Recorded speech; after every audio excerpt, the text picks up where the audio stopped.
লাল সবুজের জার্সি ছাড়াই এবার মাঠে গড়াতে যাচ্ছে টি-20 বিশ্বকাপ, যার প্রভাব পড়েছে জার্সি কেনাবেচায়। মাঠের ক্রিকেটে অনুপস্থিতি কেবল সমর্থকদের মনই ভাঙেনি, বরং দেশের ক্রিকেট অর্থনীতিতেও বড় ধরনের বিপর্যয়ের সংকেত দিচ্ছে।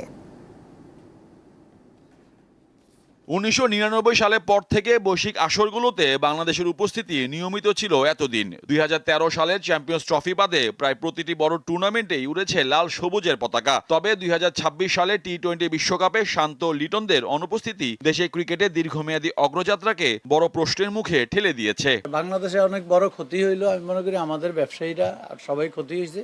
এটাই সত্য, ভারত পাকিস্তানের জার্সি বাংলাদেশের যেখানে 100, শতকরা 5% লোকও ওটা নেয় না। বাংলাদেশ না খেলাতে এটা তো অবশ্যই আমরা একটা ক্ষতির সম্মুখীন।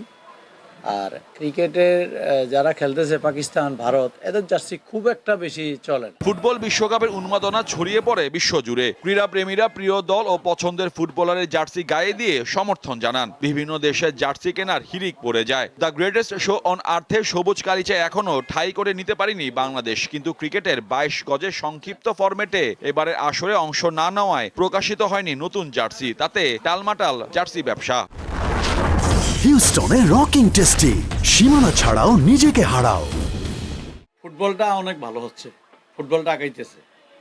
ফুটবলটা এই ধারাবাহিক যদি চলে, আর ক্রিকেটের তো কিছু অস্থিরতার কাজ করতেছে, এটা যদি আবার মিট হয়ে যায় তাহলে ফুটবল ক্রিকেট দুইটাই প্যারালালভাবে আগাবে। আমাদের ব্যবসায়ী, স্পোর্টস ব্যবসায়ীরা গুটি কয়েকজন হয়তো একটু ভালো আছে, আর নাহলে মানে সামগ্রিকভাবে টোটাল স্পোর্টসটা মানে এই যদি অবস্থা দেয়, আজকাল 1.5 বছর ধরে আমাদের স্পোর্টস ব্যবসাটা খুব ক্ষতির সম্মুখীন আছে। 2024 সালে গণ অভ্যুত্থানের পর থেকে উত্থান পতনের মধ্য দিয়ে যাচ্ছে দেশের অর্থনীতি, যার প্রভাব পড়েছে ক্রীড়া সামগ্রীর উপর। আসন্ন জাতীয় নির্বাচনের পর নবনির্বাচিত সরকার এ বিষয়টিকে আরো গুরুত্ব দিবে এমন প্রত্যাশা ব্যবসায়ীদের। মোহাম্মদ হাসিব, দীপ্ত স্পোর্টস, ঢাকা।